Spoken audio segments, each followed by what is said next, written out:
Hello नमस्कार दोस्तों। आपका एक बार फिर से बहुत बहुत स्वागत है आपके अपने YouTube channel study with Ranu sir में। आज की इस वीडियो में यूपीएससी आईएएस के लिए जो टेस्ट नंबर 18 लेकर आए हैं और ये प्रीलिम्स की टेस्ट सीरीज़ है और टेस्ट नंबर 1 से लेकर 17 तक मैंने इसी यूट्यूब चैनल पर अपलोड कर दिए हैं। अगर आपने नहीं देखे हैं तो आप एक बार उन्हें ज़रूर देखिए। आप हमारे चैनल के लोगों पर क्लिक करेंगे, फिर चैनल की प्लेलिस्ट में जाएंगे तो आपको 1 से लेकर 17 तक वीडियो वो आपको उपलब्ध मिल जाएंगे। ठीक है, अगर आपने वो नहीं देखे तो एक बार उन्हें ज़रूर देख लीजिए, क्योंकि ये बहुत ही महत्वपूर्ण टेस्ट सीरीज़ है। ये दृष्टि आईएएस संस्थान की टेस्ट सीरीज़ है, इस लिहाज से इसमें डायरेक्ट प्रश्न मिलने की भी उम्मीद रहती है। ठीक है, और उम्मीद है कि आपकी तैयारी बहुत अच्छी चल रही होगी। आप अपनी तैयारी को अंतिम रूप देने में लगे होंगे और ये सामान्य अध्ययन है। ठीक है, इसमें मिक्सचर है और जैसा कि टेस्ट सीरीज़ में होता है उसी के अनुसार इसमें भी है। ठीक है, तो आज के देखते हैं। पहला प्रश्न है आज का। इसमें क्या है, रबड़ के पौधों के संदर्भ में निम्नलिखित कथनों पर विचार कीजिए। कथन नंबर 1 है, यह पूर्वोत्तर राज्यों की ठंडी परिस्थितियों के लिए प्राकृतिक रूप से अनुकूल है। दूसरा कथन है, इस पौधे को अच्छी जल निकासी और बेहतर रूप से जो अपक्षयित लैटेराइट मृदा की आवश्यकता होती है। तीसरा कथन है, प्रभावी वृद्धि के लिए इसमें 200 सेंटीमीटर से अधिक की वर्षा की आवश्यकता होती है। ठीक है, किसकी, रबड़ के पौधे की बात की गई है। ठीक है, अब आप इसमें अगर गलती देखना चाहें तो गलती आपको क्या है। ठीक है, इसमें क्या है, आपका जो ऑप्शन है वो 2 और 3 तो आपका सही है, क्योंकि इसमें 200 सेंटीमीटर की वर्षा भी चाहिए और इसमें क्या है, निकासी का भी और लैटेराइट मिट्टी भी चाहिए। ठीक है, लेकिन इसका आप पहला कथन देखेंगे, इसमें क्या है, पूर्वोत्तर राज्यों के लिए ठंडी परिस्थितियाँ। ठीक है, अगर उत्तरोत्तर यानी उत्तरी राज्यों के लिए होती तो बात ठीक थी, लेकिन ये क्या है, पूर्वोत्तर राज्यों के लिए ठंडी परिस्थितियाँ ये नहीं है। ठीक है, तो ये कौन सी हैं, ये जलवायविक परिस्थितियाँ हैं जो इनके अनुकूल होती हैं और ठंडी परिस्थितियों से इसका कोई वो नहीं है। ठंडी परिस्थितियों में ये रबड़ का पौधा नहीं वो उगता है तो प्रोग्रेस नहीं करता है। ठीक है, इसलिए इसका सही आंसर हो जाएगा 2 और 3। ठीक है, तो इस प्रकार से अब देखते हैं प्रश्न नंबर 2। प्रश्न नंबर 2 क्या है, संसद की संप्रभुता के सिद्धांत के संदर्भ में निम्नलिखित कथनों पर विचार कीजिए। अब कथन नंबर 1 है, भारतीय संसद वास्तव में एक संप्रभु संसद है। ठीक है, क्योंकि इसके प्राधिकार और क्षेत्राधिकार पर कोई विधिक प्रतिबंध नहीं है। ठीक है, दूसरा है, भारतीय संसद की संप्रभु प्रकृति भारत के संविधान के भाग 5 में निहित है। ठीक है, इसमें देखेंगे आप लोग दोनों ही कथन जो हैं आपके क्या हैं, ये गलत हैं, क्योंकि अगर भारत की जो संसद पर बात की जाए कि वो संप्रभु है, मतलब उसके ऊपर कोई शक्ति नहीं है। हाँ, जो भारतीय संविधान है इसका देखा जाए तो भारतीय संविधान जो है ये संप्रभु है। ठीक है, तो इसमें क्या है, संसद जो है, संसद ऐसा नहीं है कोई भी कानून पास कर दे। ठीक है, इसका क्या होता है, इसके जो न्यायिक समीक्षा होती है उसके तहत इस पर थोड़े प्रतिबंध, संसद पर प्रतिबंध होते हैं कि सुप्रीम कोर्ट जो रक्षक होता है संविधान का, वो इस बनाए हुए एक्ट को या किसी को खारिज भी कर सकता है। इसलिए ये जो जुडिशियरी रिव्यू होता है उसके तहत इस पर प्रतिबंध है। ठीक है, दूसरा है, भारतीय संसद की संप्रभु शक्ति जो प्रकृति भारत के संविधान में भाग 5 में निहित है। ठीक है, अब आपको पता है भाग 5 में क्या है। भाग 1 में क्या है, राज्य और उसका संघ। भाग 2 में क्या है, नागरिकता।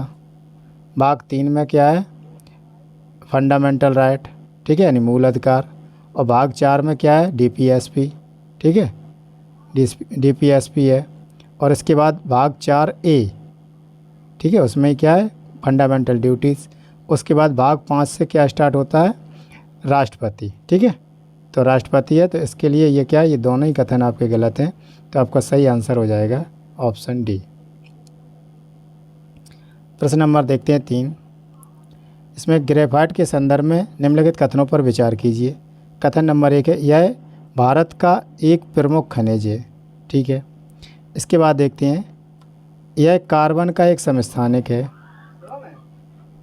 इसका उपयोग लेड पेंसिल में किया जाता है। तीसरा कथन। चौथा कथन है, अरुणाचल प्रदेश में भारत का सबसे बड़ा ग्रेफाइट भंडार है। ठीक है, अब इसमें देखते हैं हम जो समस्थानिक की अगर बात करें तो समस्थानिक की बात क्या है कि जिसमें जिसकी समस्थानिक, ठीक है, अगर समस्थानिक की बात करें तो जिसका स्थान यानी परमाणु क्रमांक समान हो, ठीक है, ऐसे तत्व को हम कहते हैं समस्थानिक, या जिसमें न्यूट्रॉनों की संख्या समान हो, ठीक है।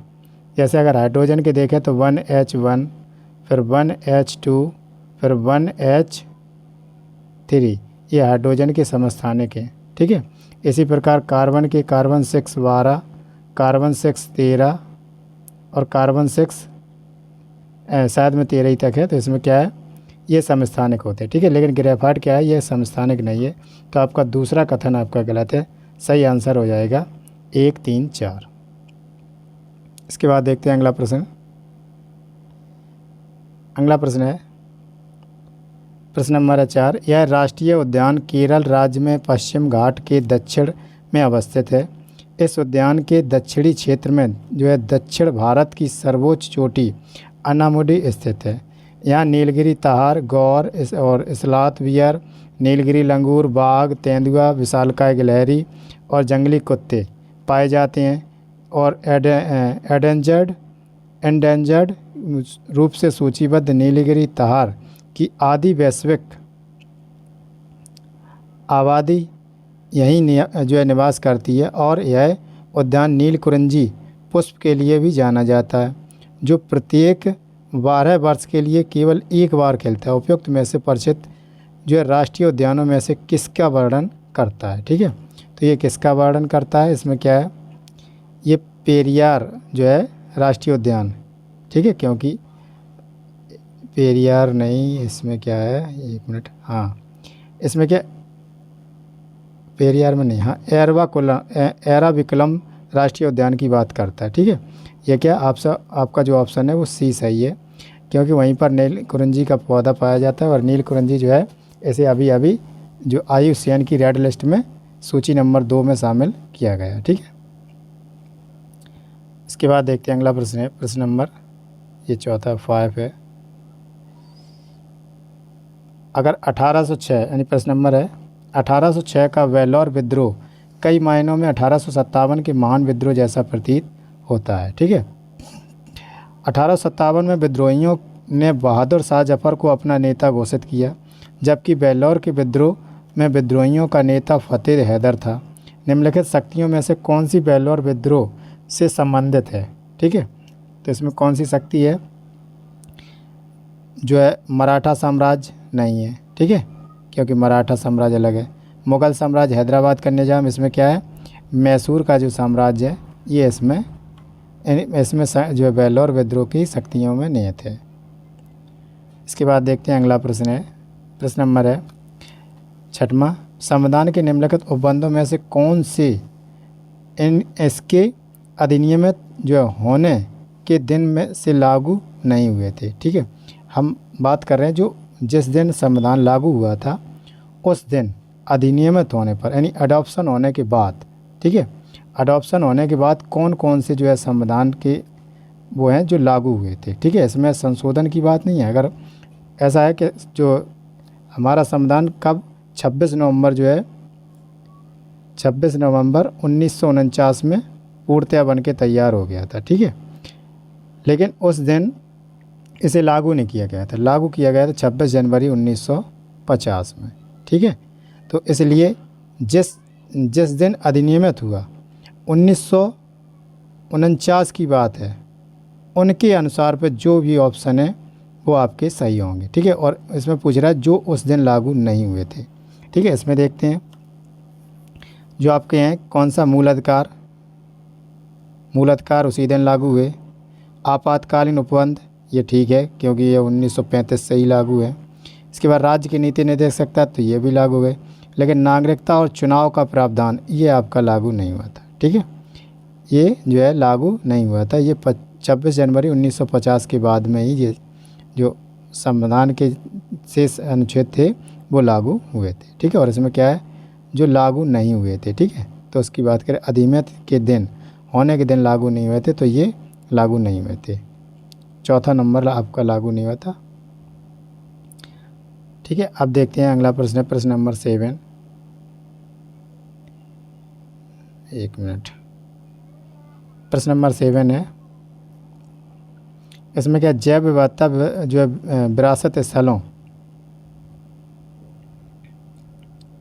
हाँ के संदर्भ में निम्नलिखित कथनों पर विचार कीजिए। ठीक है, कथन नंबर 1 है, ये ऐसे सुपरिभाषित क्षेत्र हैं जहाँ विशिष्ट व पारिस्थितिक रूप से नाजुक परिस्थितियाँ तंत्र पाए जाते हैं। ठीक है, जैव विविधता जो विरासत स्थल की बात की गई। ठीक है, अब इसके बाद देखते हैं BHS यानी का गठन सदैव प्रचलित प्रथाओं, शब्द पर गौर करना, प्रचलित प्रथाओं, स्थानीय समुदाय और उपयोगों का प्रतिबंधित करता है। ठीक है, इसमें क्या है, तीसरा है बेंगलुरु कर्नाटक में स्थित नल्लूर इमली उपवन भारत का प्रथम जैव विविधता विरासत स्थल है। ठीक है, तो आपके 1 और 3 आपके सही हैं, 2 आपका गलत है। ठीक है, इसमें क्या है, 2 ऑप्शन आपका गलत है। इसमें अगर देखा जाए तो क्या गलत है कि उपयोगों पर जो प्रतिबंध नहीं है। ठीक है, प्रतिबंध इस पर नहीं लगाया जाता उपयोगों पर, अगर वहाँ के स्थानीय समुदाय जो हैं वो चाहते हैं उनकी प्रथाओं पर उपबंध नहीं लगाया जाता। ठीक है, तो इसलिए ये गलत हो गया। अब देखते हैं अगला प्रश्न, हिंद महासागर आयोग, ठीक है, IOC के संदर्भ में निम्नलिखित कथनों पर विचार कीजिए। तो हम देखते हैं इसमें क्या है कथन, यह एक अंतर सरकारीय संगठन है जिसका गठन 1982 में जो पोर्ट लुइस घोषणा द्वारा किया गया था। दूसरा कथन है भारत IOC के संस्थापक सदस्यों में से एक है। तीसरा है यह शांति एवं स्थिरता, समुद्री सुरक्षा, सार्वजनिक स्वास्थ्य और सांस्कृतिक अभिव्यक्ति को बढ़ावा देता है। ठीक है, और इसमें हमें देखना है कौन से सही है। ठीक है, तो ये क्या आपके अगर देखा जाए तो 1 और 3 आपका सही है, 2 आपका गलत है, क्योंकि भारत इसमें संस्थापक सदस्य में नहीं है। ठीक है, ये पर्यवेक्षक सदस्य में है, और पर्यवेक्षक सदस्य में कौन कौन है, जापान है, यूरोपीय संघ है, चीन है, माल्टा ऑर्गेनाइजेशन इंटरनेशनल डेला, ठीक है, के तहत इसमें क्या इन लोगों को फैक्रोफोन और संयुक्त राष्ट्र जो है इसमें शामिल है। तो इस तरीके के ये हैं। अब इसके बाद देखते हैं अगला प्रश्न है, प्रश्न नंबर है 9, निम्नलिखित युग्मों पर विचार कीजिए। इसमें बताना है कौन से युग्म सही हैं और कौन से युग्म मिलान करते हैं या नहीं करते। ठीक है, अब इसमें घाटियों के बारे में बताया गया। ठीक है, अब सामान्य भ्रंश लगभग ऊर्ध्वाधर भ्रंश तल के दोनों ओर की चट्टानें क्षैतिज रूप से गति करती हैं। अगर आपने सुना होगा सामान्य भ्रंश होता है, सामान्य भ्रंश जो है भ्रंश घाटी के बाद इस टाइप में। ठीक है, ये हो गया क्या भ्रंश घाटी। ठीक है, जो पतली जो है, जैसे अपने यहाँ नर्मदा नदी जो है भ्रंश घाटी से बहती है। इसमें क्या ऊर्ध्वाधर भ्रंश तल, इसमें क्या ऊर्ध्वाधर यानी वर्टिकल की बात की गई, और हॉरिजेंटल के रूप में गतित करती है। ठीक है, ये क्या है आपका, ये जो है गलत है, क्योंकि इसमें नीचे धस जाते हैं, ऊर्ध्वाधर नहीं जाते। ठीक है, इसके बाद है नतीलम भ्रंश। ठीक है, अगर इसकी बात करें तो ये क्या है, भ्रंश घाटी के तल के ऊपर चट्टानें भ्रंश घाटी के तल से नीचे चट्टानों के सापेक्ष धस जाती हैं। मतलब इसमें क्या है, ऊपर ऐसी हो जाती है और चट्टानें जो है किनारे नीचे धस जाती हैं। ठीक है, तो इसमें क्या है, ये भी आपका क्या है सही सुमेलित नहीं है। अब देखते हैं व्युत्क्रम भ्रंश, भ्रंश घाटी के तल को ऊपर चट्टानें पदभित्ति के सापेक्ष ऊपर खिसकती हैं। हाँ ठीक है, ये भ्रंश घाटी का मतलब नीचे को जाना, इसमें क्या जो इसके ऊपर को जाना। ठीक है, तो ये क्या मतलब उसका भ्रंश का व्युत्क्रम, थोड़ा शब्द में वो है भ्रंश का व्युत्क्रम। ठीक है, इस तरीके से आपका जो है इसमें एक युग्म सही सुमेलित है। प्रश्न नंबर देखते हैं 10, इसमें क्या है, भारत में प्रथम समुद्री जो स्थानिक योजना ढांचे MSP के संदर्भ में निम्नलिखित कथनों पर विचार कीजिए। इसमें क्या है, यह समुद्री क्षेत्रों में मानवीय गतिविधियों के स्थानिक और अस्थायी विवरण का जो है विदेशण और आवंटन करने की एक सार्वजनिक प्रक्रिया है। दूसरा देखते हैं, पुडुचेरी और लक्षद्वीप को MSP पहल में संचालित किया गया। ठीक है, समुद्री स्थानिक योजना के तहत।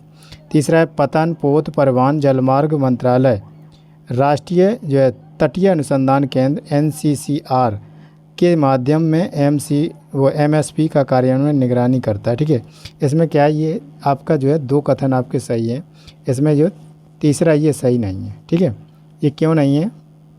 क्योंकि इसकी जो निगरानी है वो नॉर्वे के विदेश मंत्रालय द्वारा नॉर्वेशियन पर्यावरण एजेंसी के माध्यम से किया जाता है।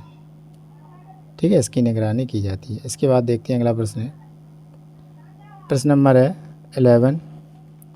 इसमें क्या है, वन अनुक्रमण के चरणों में के संदर्भ में निम्नलिखित सही अनुक्रमण क्रम में व्यवस्थित कीजिए। ठीक है, वन की बात की गई है तो सबसे पहले क्या है, झाड़ियाँ, अल्पायु वाले मूल अन्वेषक वृक्ष, फिर है मूल अन्वेषक पादप, फिर 12मासी पादप।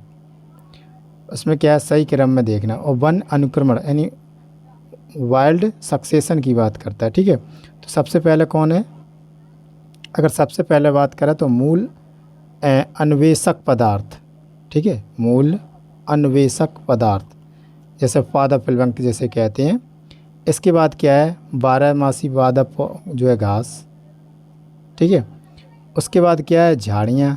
उसके बाद क्या है, अल्पायु वाले मूल अन्वेषक वृक्ष। ठीक है, तो इसका मतलब है संख्या के आधार पर, मतलब जिसकी मात्रा ज़्यादा होती है। ठीक है, तो इसमें क्या है, सबसे ज़्यादा मूल अन्वेषक पादप होते हैं, जो पादप फिल्वंक बोलते हैं, यानी लाइकेन वगैरह है, कवक है, शैवाल है, हालांकि जो है इसको वरीयता देते हैं। फिर उसके बाद सबसे ज़्यादा होते हैं फिर 12मासी पादप।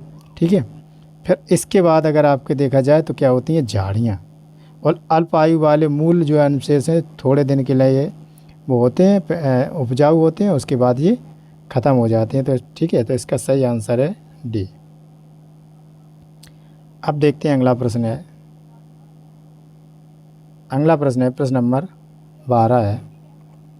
इसमें क्या है, पृथ्वी के ऊष्मा बजट के संदर्भ में निम्नलिखित कथनों पर विचार कीजिए।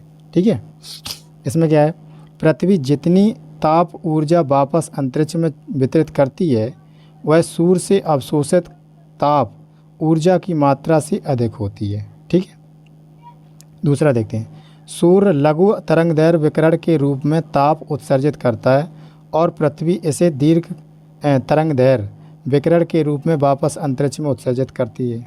ठीक है, तो इसका क्या है, पृथ्वी द्वारा परिवर्तित की जाने वाली ऊर्जा को पृथ्वी का एल्बेडो कहा जाता है। पृथ्वी द्वारा परिवर्तित की जाने वाली जो ऊर्जा है उसे एल्बेडो कहा जाता है, जो लगभग 30% है। ठीक है, देखिए आपका दूसरा कथन भी सही है, आपका जो है तीसरा और दूसरा भी का सही है, आपका ये जो पहला है ये गलत है।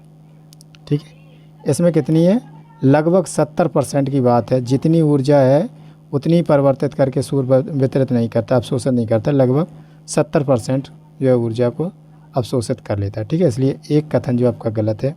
अब आपका एक कथन गलत है तो 2 और 3 किस्में, ये आपका बी ऑप्शन सही है। इसके बाद देखते हैं अगला प्रश्न है प्रश्न नंबर 13।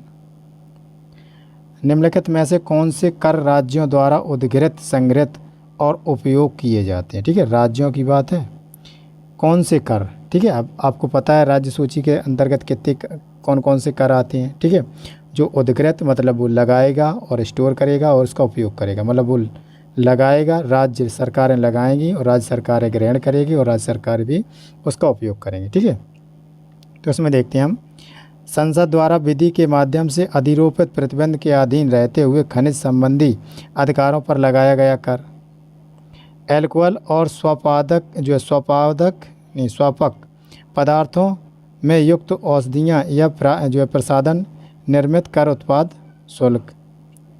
ठीक है, इसमें क्या है, जीव जंतुओं और नौकाओं पर कर। फिर जो है अपरकृत petroleum, high speed diesel motor spirit विक्रय कर। ठीक है, उसे उपयुक्त में से सही कोड देखना है। ठीक है, तो आपका 1 है, आपका जो है 3 है और आपका 4 है। ठीक है, आपका ये 2 नहीं है। ठीक है, इसका क्या सही आंसर हो जाएगा 1। अगर इसकी बात देखी जाए कौन कौन से कर हैं तो इसमें क्या, भू राजस्व, कृषि एक जो है आय पर कर, कृषि और उत्तराधिकार के संबंध में जो भी शुल्क हो, जैसे हलफनामा वगैरह है, हलफनामा भर रहे, जैसे एक किसान ने दूसरे किसान को ज़मीन बेची, तो उस बेचने के बीच में जो भी खर्चा होता है, हलफनामा लगता है और दाखिल खारिज होता है, उसका शुल्क जो भी है, और संपदा शुल्क, ठीक है। उसके बाद भूमि पर लगाए हुए जो है भवनों पर शुल्क, और इसमें जो है संबंधी खनिज के अधिकारों का शुल्क।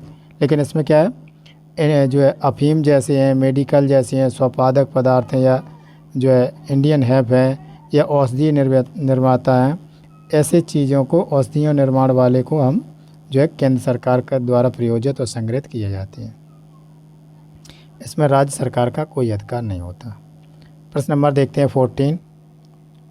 इसमें क्या है, निम्नलिखित में से किसे पर्यावरण प्रभाव आकलन यानी EIA के तहत छूट प्रदान की गई है, ठीक है। तो इसमें देखना है किसे की गई है।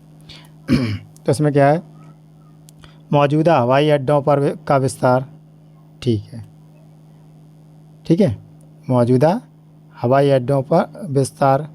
इसके बाद क्या, सड़क राजमार्ग टोल प्लाजा, ठीक है, सड़क राजमार्ग टोल प्लाजा, ठीक है।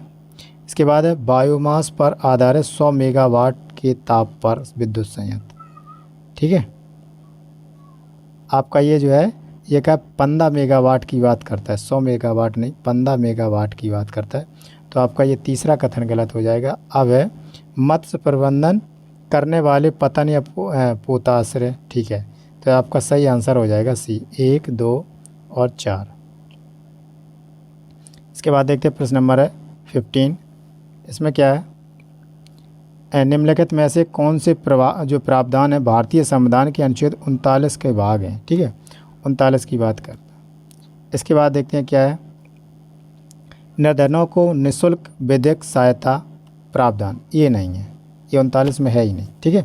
39 में ऐसी बात नहीं है। 39 इसमें क्या है, शायद है 43 में है, 43 A या B में है, ठीक है। अब दूसरा है, सभी नागरिकों को समान रूप से आजीविका पर्याप्त साधन प्राप्त करने का अधिकार, हाँ ये सही है।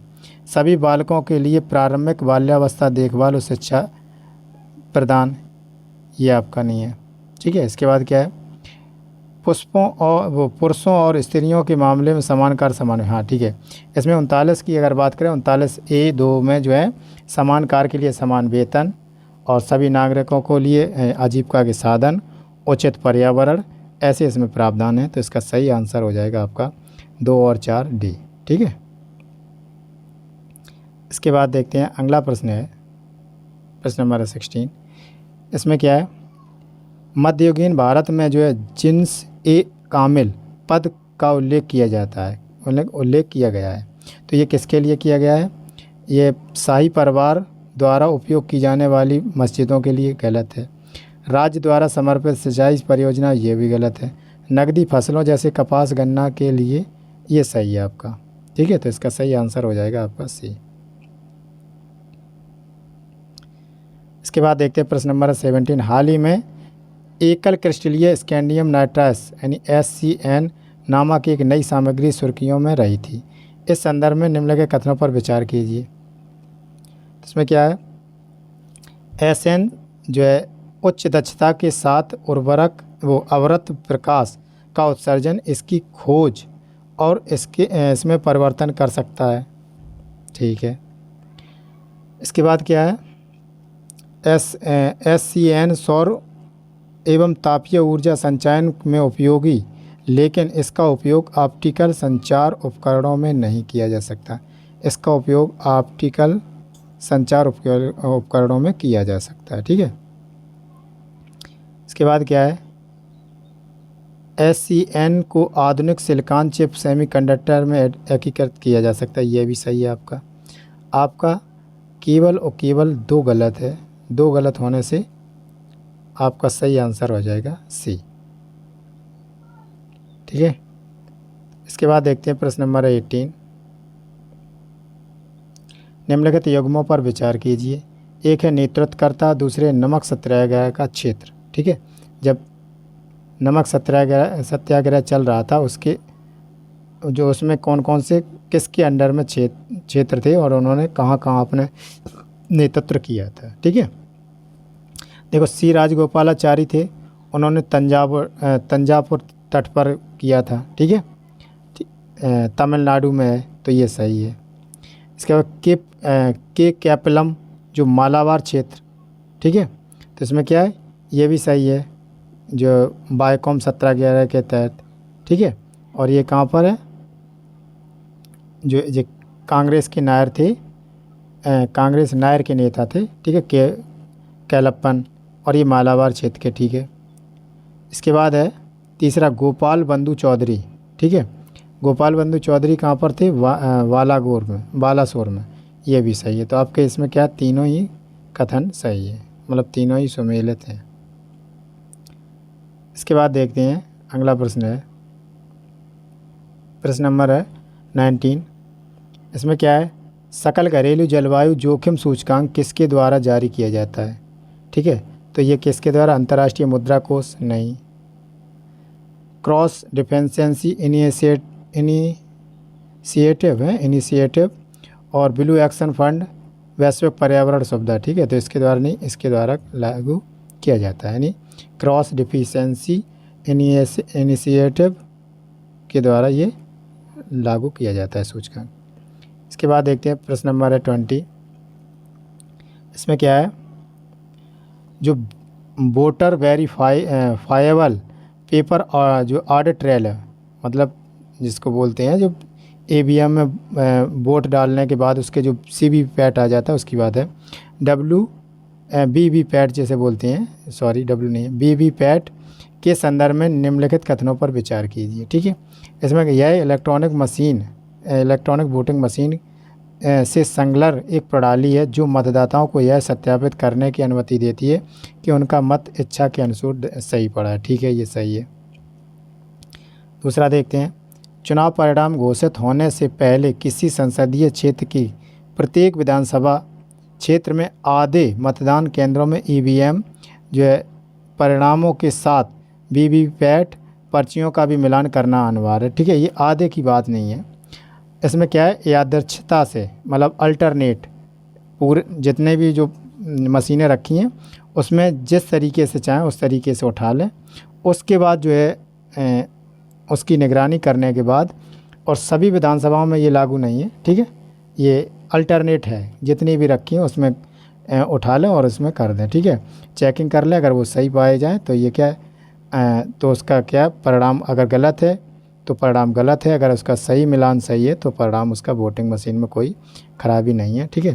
तो इसलिए इसका सही आंसर हो जाएगा आपका दूसरा, अगर काट दें तो 1 2, ठीक है। तो या तीसरा देखें, ईवीएम के साथ वीवीपैट का सर्वप्रथम प्रयोग नागालैंड विधानसभा में किया गया था, ये दोनों ही सही है, तो आपका सही आंसर हो जाएगा 1 और 3। इसके बाद देखते हैं अगला प्रश्न है, प्रश्न नंबर 21, जो वीरशैववाद के संदर्भ में निम्नलिखित कथनों पर विचार कीजिए। अगर वीरशैव की बात की जाए तो एक धर्म है ये, ठीक है, जो सिखों का धर्म है। इसमें क्या है, उन्होंने वैदिक परंपरा और कर्मकांडों को बहुत अधिक महत्व दिया, ठीक है। तो इसके बाद क्या, उन्होंने जाति प्रथा और महिलाओं के साथ होने वाले व्यवहार का विरोध किया, और अक्का महादेवी नामक महिला संत इसी परंपरा से संबंधित थी, ठीक है। तो हमें सही देखना है, ठीक है। तो इसमें सही देखना है, इसमें क्या है आपका, ये पहला कथन है ये गलत है, क्योंकि वो वैदिक परंपरा से, कर्मकांडों से और मंदिर मतलब मूर्ति पूजा के विरोधी थे, ठीक है, ये वीरशैववाद।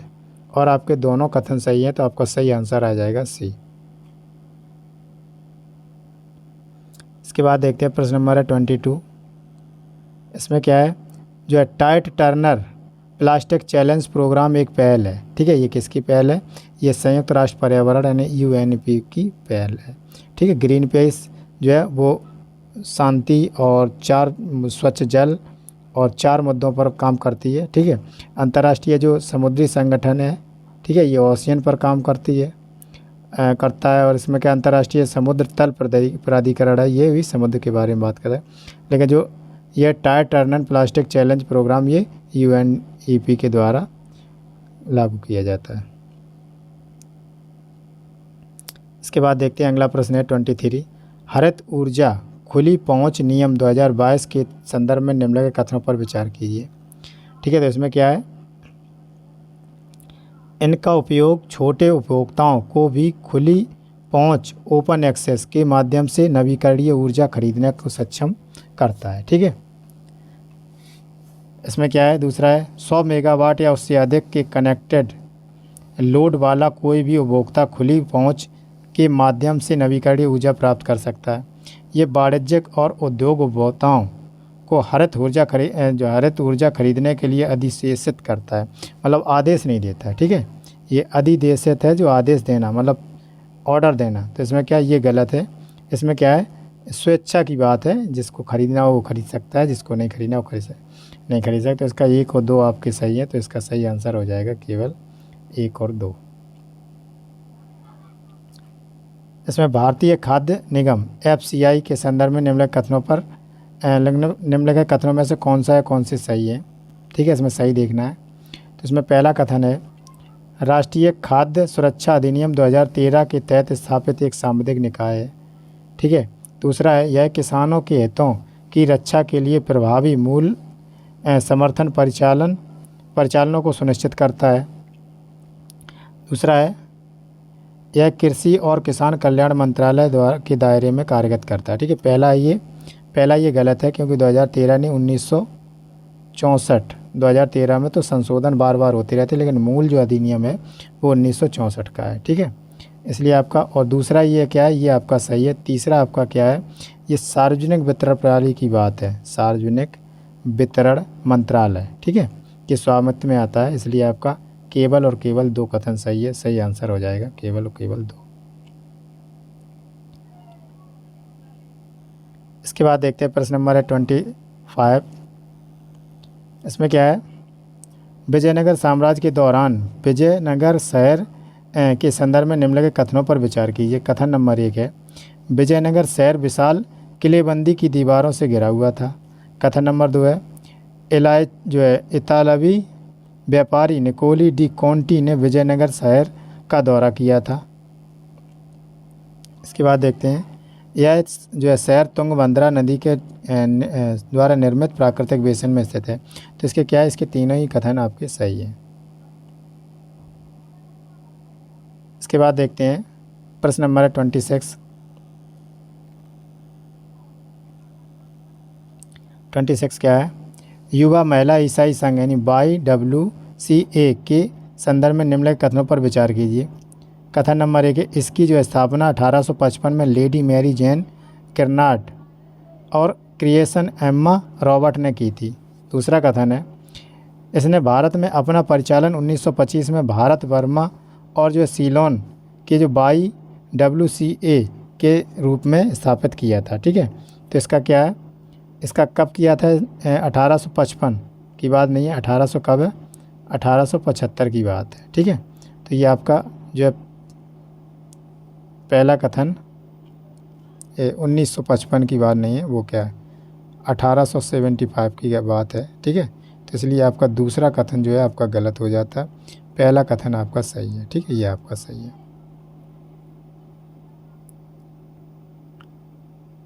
इसके बाद देखते हैं प्रश्न नंबर है 27। इसमें क्या है, सूचना और संचार प्रौद्योगिकी के संदर्भ में निम्नलिखित में से कौन सा नेटवर्क स्माइलिंग पद को सर्वोत्तम रूप से परिभाषित करता है।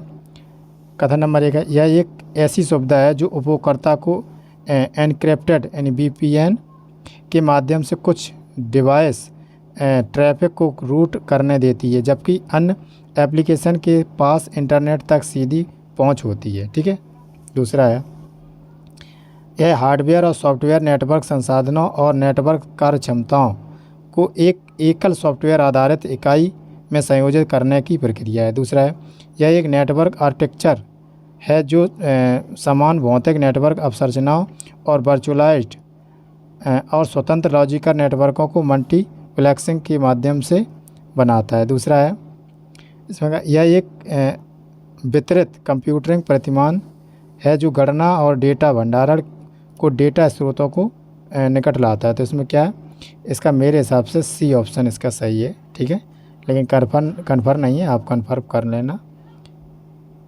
क्योंकि इसमें चारों ही ऑप्शन सही लग रहे थे। इसका क्या है 28, परमाणु ईंधन के संदर्भ में निम्नलिखित कथनों पर विचार कीजिए। इसमें कथन नंबर 1 है, थोरियम का उपयोग परमाणु रिएक्टरों में किया जाता है क्योंकि थोरियम एक विखंडनशील पदार्थ है और विखंडन द्वारा ऊर्जा उत्पादन करता है। ये क्या है, थोरियम की बात नहीं है, ये यूरेनियम की बात है। ठीक है, ये क्या है, यूरेनियम की बात है। और दूसरा क्या है, यूरेनियम 235 यूरेनियम का सबसे सामान्य समस्थानिक है जो प्राकृतिक रूप से 90% तक अधिक पाया जाता है। ठीक है, तो इसमें क्या है, अगर इसकी बात करें तो ये कितना 20% तक अधिक पाया जाता है। उसके बाद अगला है, किसी परमाणु रिएक्टर में जो ग्रेड यूनियन में यूरेनियम 235 की सांद्रता, अगर सांद्रता 50% से अधिक होती है तो इसके कितनी होती है, कितनी है, 20% से अधिक होती है। ठीक है, इसलिए आप इसमें कोई कथन आपका सही नहीं है, तो इसमें उपयुक्त में से कोई नहीं। इसके बाद देखते हैं अगला प्रश्न है, प्रश्न नंबर है 29। इसमें क्या है, शहरी क्षेत्रों के प्रशासन के लिए भारत में सृजित शहरी स्थानीय निकायों के संदर्भ में निम्नलिखित कथनों पर विचार कीजिए।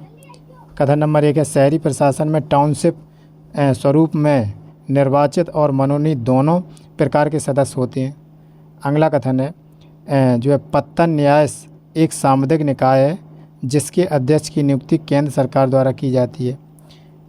इसके बाद क्या है, किसी स्टेशन का समादेशक और सैन्य अधिकारी छावनी बोर्ड के पदेन मुख्य कार्यकारी अधिकारी के रूप में कार्य करते हैं। ठीक है, तो इसका क्या है, आपका इसका केवल दो नंबर कथन आपका सही है क्योंकि इसकी जो नियुक्ति है ये राष्ट्रपति द्वारा की जाती है। ठीक है, जो छावनी होती है, छावनी जैसे अपने यहाँ नगर पालिका, नगर निगम, ग्रामीण पंचायत, इसी प्रकार की जो है छावनी होती है। ठीक है, ये छावनी क्या है, इसका जो बोर्ड का जो नियुक्ति करता है वो कौन करता है, वो राष्ट्रपति करता है।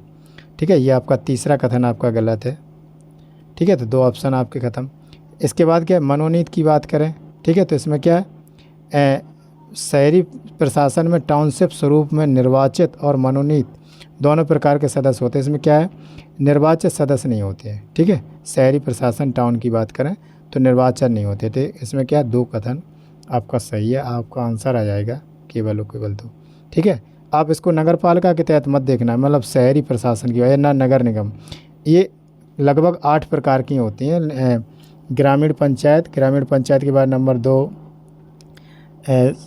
नगर पालिका परिषद की बात करें, फिर नगर पालिका टाउन एरिया, उसके बाद फिर शायद नगर निगम, जो बड़े शहरों में नगर निगम है, छोटे शहरों में नगर पालिका, उसके बाद एक है इसको क्या बोलते हैं, नगर परिषद, फिर इसके बाद है जो छावनी जहाँ पर सरकारी लोग रहते हैं, मतलब एक सिविल एरिया होती है उसे छावनी बोलते हैं। ठीक है, तो इस प्रकार से है। तो ये शहरी प्रशासन की बात जो ये है ये अलग है, प्रशासनिक बात हो रही है, तो इसमें क्या कथन नंबर 2 सही है। इसमें कोई शहर की या नगर की बात नहीं हो रही है। ठीक है, आप पॉलिटी में पढ़े होंगे, अगर नहीं पढ़े हैं तो इसको देख लें एक बार। तो इसके बाद क्या है, भारत में जो है सुशासन के संदर्भ में निम्नलिखित कथनों में से कौन सा सही है।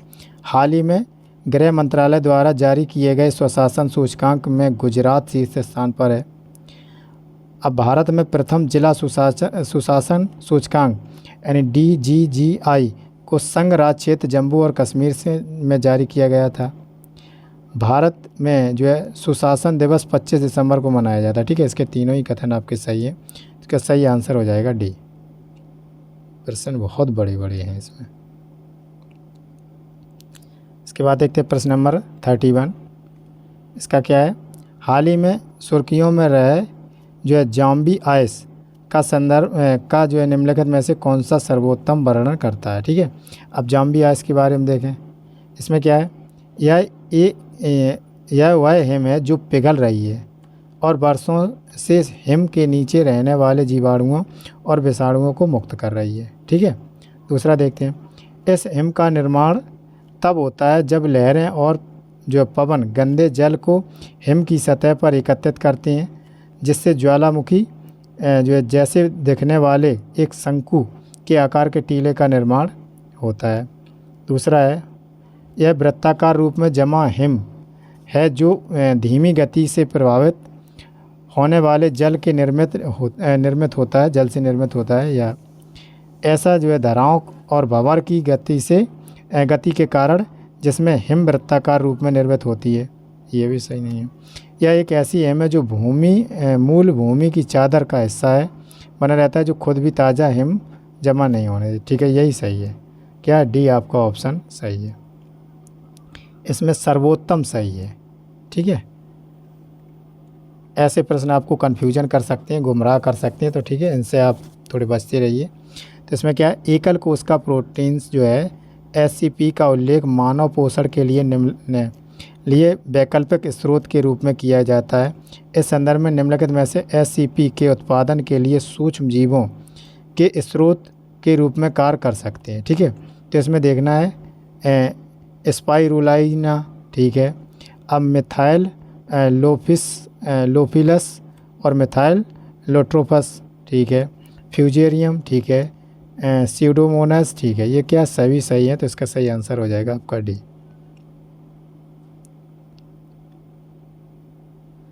अब इसके बाद देखते हैं प्रश्न नंबर 33। इसमें क्या है, निम्नलिखित में से कौन से देश अब्राहम समझौते का भाग नहीं है। ठीक है, तो इसमें क्या अब्राहम समझौते के भाग कौन कौन से हैं और कौन कौन से नहीं है, इसमें सही जो है उत्तर चुनना है। इसमें क्या है, अगर हम देखें तो ये संयुक्त राज्य अमीरात,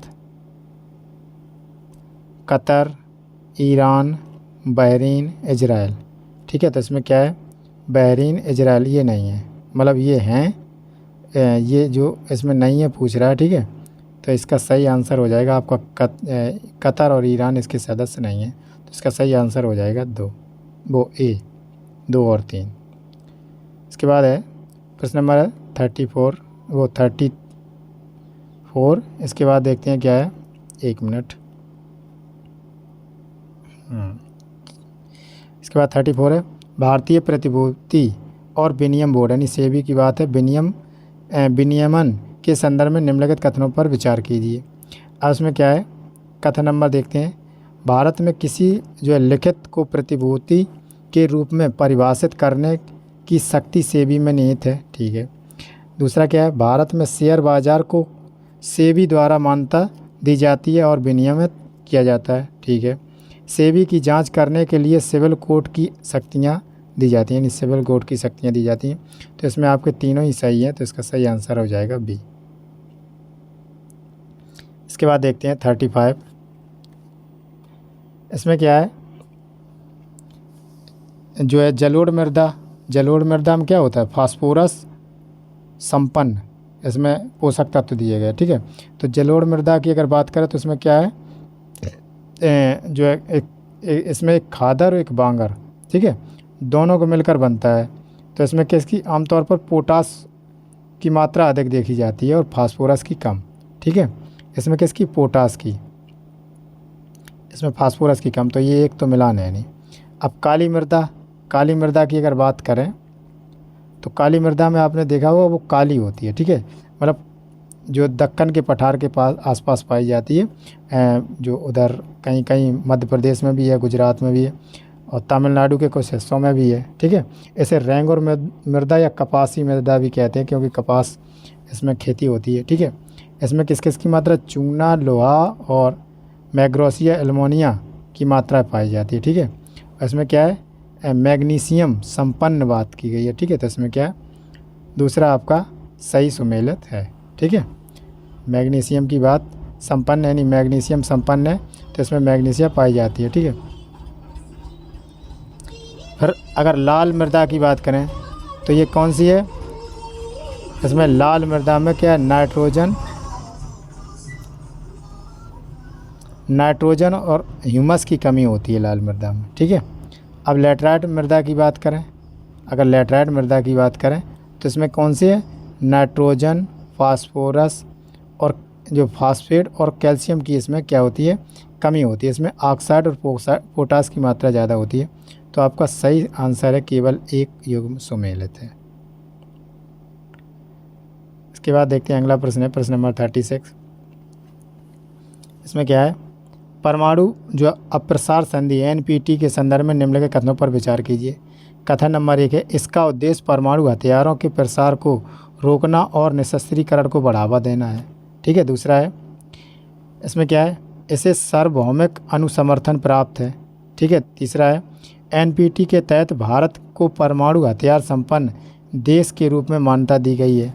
ठीक है। चौथा है, अंतर्राष्ट्रीय परमाणु ऊर्जा एजेंसी गैर परमाणु हथियार वाले देशों को एनपीटी के अनुपालन निगरानी करता है। ठीक है। तो इसमें क्या है आपका, इसको जो है संयुक्त राष्ट्र अमेरिका ने और रूस, यूनाइटेड किंगडम ने, फ्रांस ने और चीन ने जो है परमाणु हथियार की मान्यता दी है किसी, भारत को, भारत और इजराइल को। ठीक है। इसमें क्या है आपका दूसरा कथन, और ये सार्वभौमिक अनुसमर्थन प्राप्त है, ये गलत है। ठीक है। तो इसका सही आंसर हो जाएगा आपका 1 और 4। इसके बाद देखते हैं अगला प्रश्न है, प्रश्न नंबर 37। इसमें क्या है, हाल ही में सुर्खियों में रहने वाला पद जो है हिंदू समृद्धि दर किस संदर्भ के प्रयोग में किया गया है।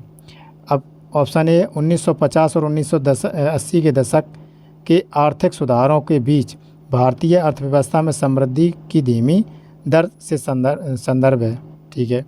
वैश्विक अर्थव्यवस्था की समृद्धि में भारतीयों के योगदान के संदर्भ में है। तीसरा, भारत की जीडीपी समृद्धि में जो कृषि के वर्तमान योगदान की दर से है। और चौथा है जो डी ऑप्शन है, जो शहरी भारत में बेंचमार्क के साथ ग्रामीण भारत के सामाजिक आर्थिक विकास के संदर्भ में। ठीक है। तो इसका क्या है, इसका सर्वोपरि अगर देखा जाए तो इसका सही उत्तर है ए। इसके बाद देखते हैं प्रश्न नंबर 38। इसमें क्या है, मूल अधिकारों के संदर्भ में निम्नलिखित कथनों पर विचार कीजिए। केंद्र सरकार में नियोजन की शर्त के रूप में निवास निर्धारित करने की शक्तियां संसद में निहित हैं, जबकि एक स्थानीय प्राधिकरण के मामले में ये शक्तियां राज्य विधानसभाओं में निहित हैं। ठीक है। तो इसमें क्या है आपका, ये कथन आपका सही है। अब इसमें क्या है, भारत के संविधान के अनुच्छेद 31C, अनुच्छेद 14 और अनुच्छेद 29 में वर्णित मूल अधिकारों के अपवाद है। ठीक है। इसमें क्या है, अगर 31C और इसके जो अपवाद की बात करें तो वो 13। ठीक है। 13 में क्या है, राज्य ऐसा कोई भी कानून नहीं बनाएगा जैसे मूल अधिकारों में कम करता हो या न्यून करता हो या ख़त्म करता हो।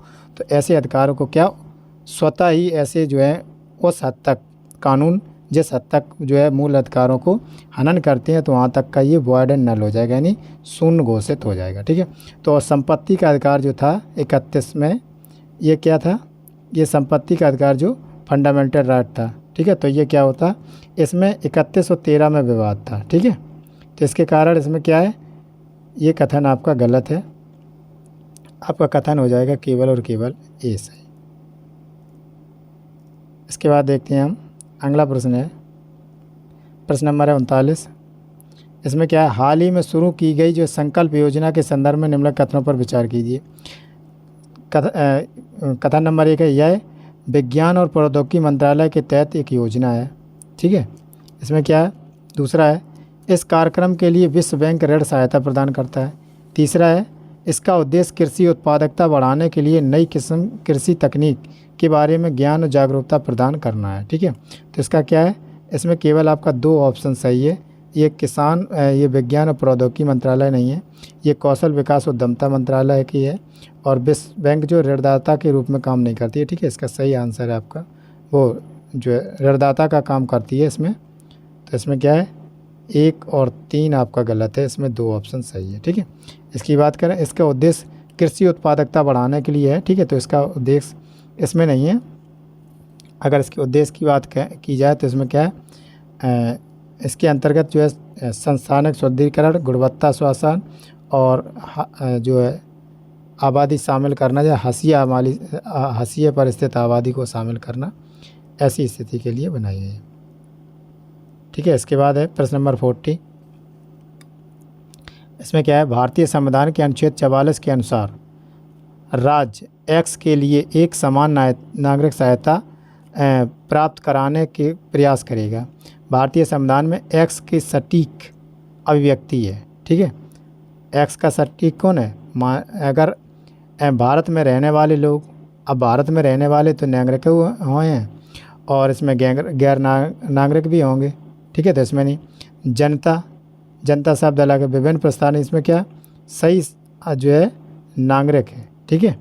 ये जनता तो एक भीड़ है, ठीक है, ये जनता नहीं है। और समुदाय भी एक भीड़ है, तो इसमें क्या है एक नागरिक, यानी किसी पर्सनल, और इसका नाम ही है सिविल, जो है सिविल कोड है, यूनिफॉर्म सिविल कोड। तो इसके लिए इसका सही आंसर हो जाएगा बी। प्रश्न नंबर 41 जो है निम्नलिखित में से कौन सा जो है जलदूत ऐप का सही वर्णन करता है, ठीक है।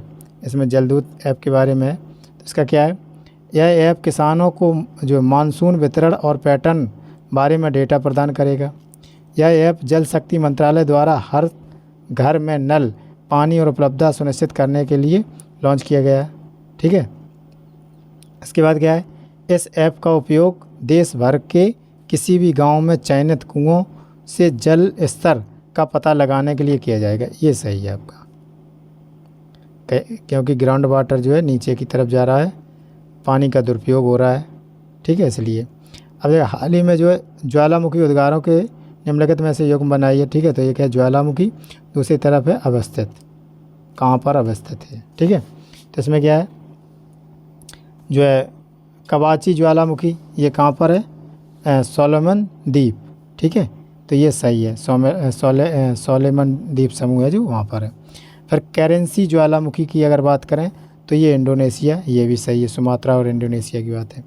अब मोना लोआ जो है फिलीपींस की बात करें, ये कहाँ पर है, ये मोना लोआ जो है फिलीपींस आपका, ये जो ऑप्शन है ये सही नहीं है। मोना लोआ आपका कहाँ पर है, हम कोशिश कर रहे हैं बताएं। इसमें क्या है, अमेरिका की जो हवाई पट्टी की बात है इसमें, ठीक है। तो इसमें 1 और 2 आपका सही है।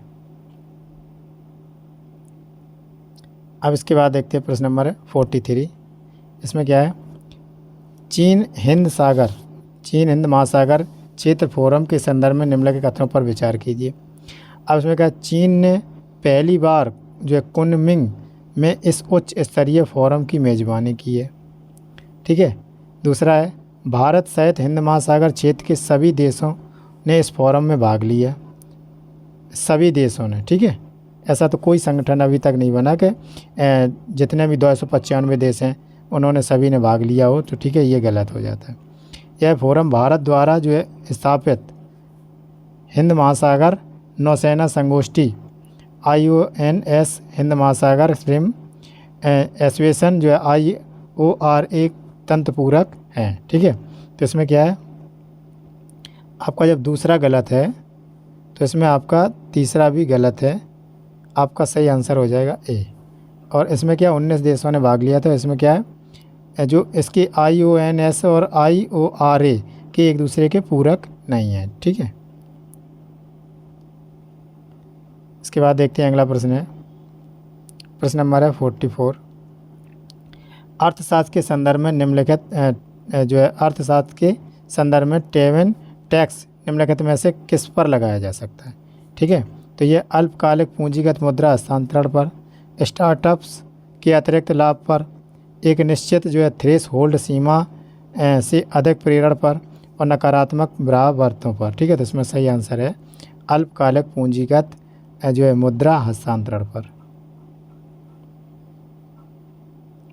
इसके बाद देखते हैं अगला प्रश्न है, प्रश्न नंबर 45।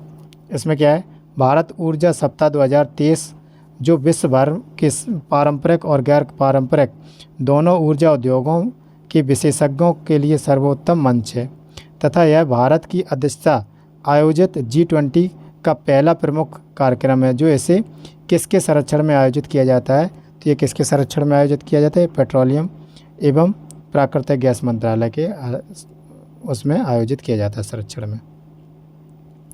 इसके बाद देखते हैं 46 रोजगार लोच, ठीक है, जो है के संदर्भ में निम्नलिखित कथनों पर विचार कीजिए। इसमें क्या है, रोजगार लोच की बात करें तो इसमें क्या है, यह आर्थिक समृद्धि के में प्रतिशत परिवर्तन में रोजगार में हुए जो प्रतिशत परिवर्तन की एक माप है। दूसरा है, विगत दशक में गिग इकोनॉमी के संदर्भ में भारत की रोजगार लोच समग्र अर्थव्यवस्था की तुलना कम थी, ठीक है। तो इसमें क्या है, ऐसा नहीं है, इसमें क्या अधिक थी। अब गिग इकोनॉमी की बात करें अगर, तो गिग इकोनॉमी की बात है तो गिग क्या है? गिग एक ऐसी चीज़ है जिसमें किसी भी कारीगर को कुछ समय के लिए आप यानी परमानेंट काम नहीं कराएं, उस दिन के लिए या एक दिन या 2 दिन या 15 दिन के लिए उसे हायर करके उस पर काम निकाल के उसकी मजदूरी देकर उसको मतलब फिर दूसरी जगह पर दूसरे को देखना, ठीक है, इसको बोलते हैं गिग इकोनॉमी। तो इसका सही आंसर हो जाएगा केवल एक। इसके बाद देखते हैं प्रश्न नंबर है 47।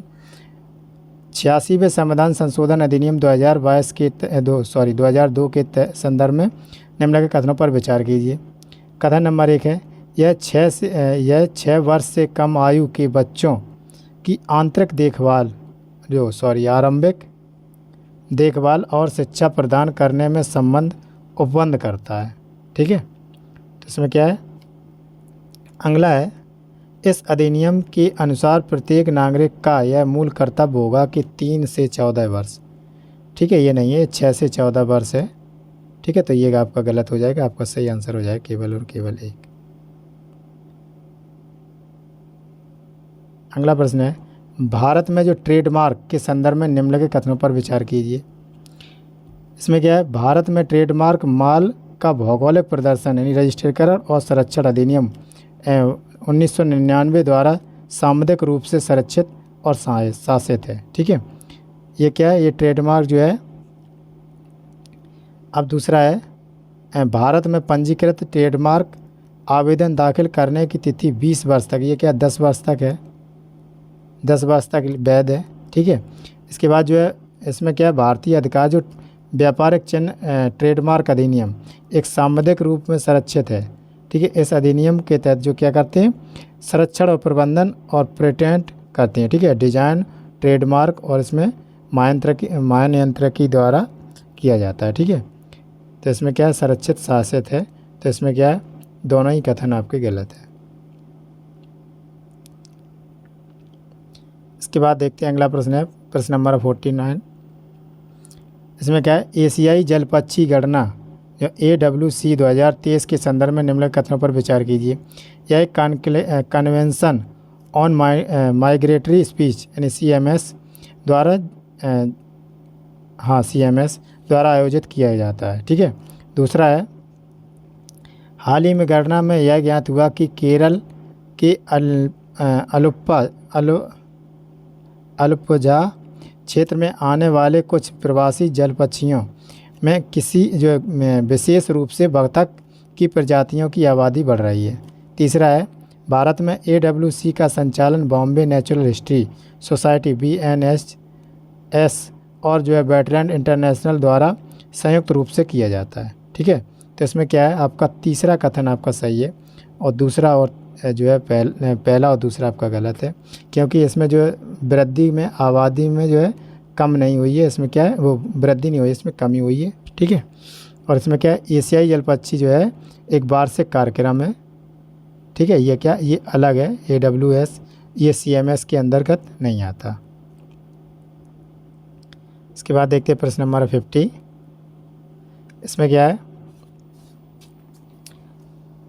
ब्रिटिश भारत में औपनिवेशिक प्रशासन के संदर्भ में जेटू कोड द्वारा संबंधित था, जो है राष्ट्रीय प्रेस पर सेंसरशिप लगाने में, भू राजस्व प्रशासन से संबंधित प्रावधानों के निर्माण करने में और परंपरागत भारतीय जो है विधिक जो प्रणाली के बारे में प्रमाणिक ग्रंथ तैयार करने में। और अगला है, प्रांतीय सरकारों के क्षेत्राधिकार से को निर्धारित करने में। तो इसका सही आंसर है C, जो परंपरागत भारतीय विधिक प्रणाली के बारे में जो प्रमाणिक ग्रंथों को तैयार करने से। इसके बाद देखते हैं अगला प्रश्न है प्रश्न नंबर है 51। इसमें क्या है? राष्ट्रीय अनुसूचित जाति आयोग के संदर्भ में निम्नलिखित कथनों पर विचार कीजिए। कथन नंबर 1 है, इसके सदस्यों की सेवा की शर्तें और उनके पद का कार्यकाल केंद्र सरकार द्वारा निर्धारित किया जाता है, ठीक है। यह जो है सामाजिक न्याय और अधिकारिता मंत्रालय के क्षेत्राधिकार आता है, ठीक है। यह कौन आता है? उसकी जो है शर्तें, और किसकी बात हो रही, राष्ट्रीय अनुसूचित, अच्छा राष्ट्रीय अनुसूचित आयोग, इसके सदस्यों की सेवा और शर्तों और उनके पद के कार्यकाल तो केंद्र सरकार, इसमें क्या राष्ट्रपति द्वारा निर्धारित किया जाता है। ठीक है, किसके द्वारा, राष्ट्रपति द्वारा निर्धारित किया जाता है। तो इसमें क्या है, सही नहीं है पूछ रहा था। ठीक है, तो आपका ये यही सही नहीं है। ठीक है, तो इसका सही आंसर हो जाएगा ए। प्रश्न नंबर है 52।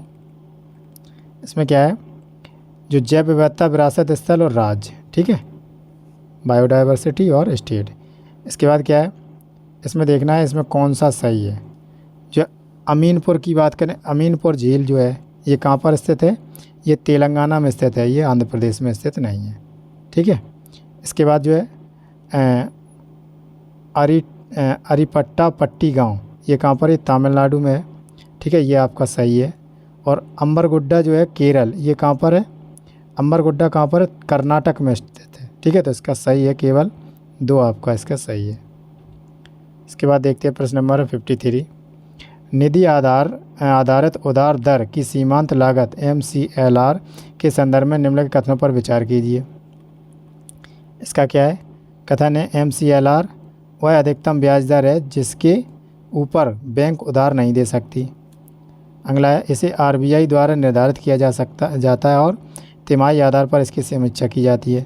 अगला है, रेपो रेट बढ़ने पर MCLR स्वतः ही कम हो जाता है। तो इसका क्या है, इसमें कोई भी आपका सही नहीं है, इसका सही आंसर हो जाएगा डी।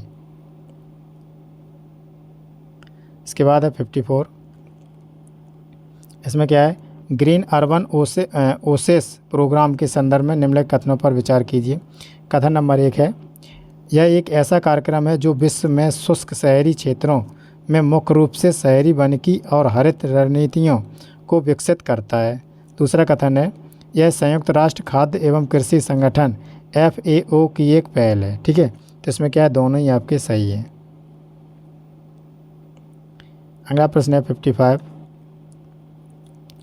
निम्नलिखित कथनों में विचार कीजिए। क्या है, कथन नंबर 1, भूमध्य रेखा से ध्रुवों की ओर जाने पर पृथ्वी की जो घूर्णन गति कम हो जाती है। ठीक है, तो इसका क्या है, घूर्णन गति कम हो जाती है भूमध्य रेखा से ध्रुवों की ओर जाने।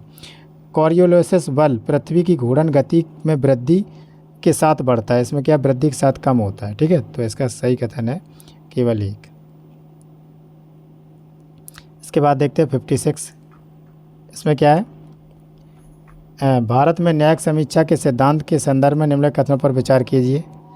कथन नंबर 1 है, इस सिद्धांत के अनुसार अधिनियमों की संवैधानिक वैधता को केवल उन मामलों में चुनौती दी जा सकती है जहां नागरिकों के मूल अधिकारों का उल्लंघन हो रहा हो। ठीक है, तो इसका क्या है, दूसरा है, भारतीय संविधान की 9वीं अनुसूची में शामिल अधिनियमों और विनियमों को न्यायिक समीक्षा अनुमति प्रदान की गई।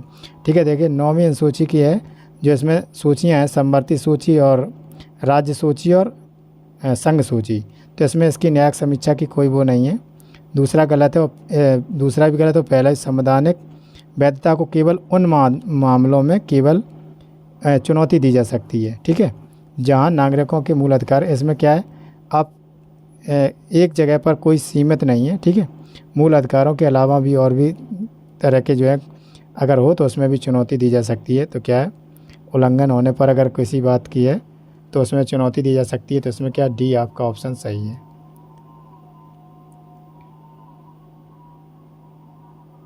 प्रश्न नंबर देखते हैं 57।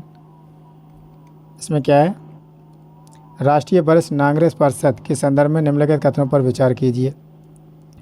यह माता पिता और वरिष्ठ नागरिकों को भरण पोषण तथा कल्याण अधिनियम 2007 के तहत स्थापित एक सामुदायिक निकाय है।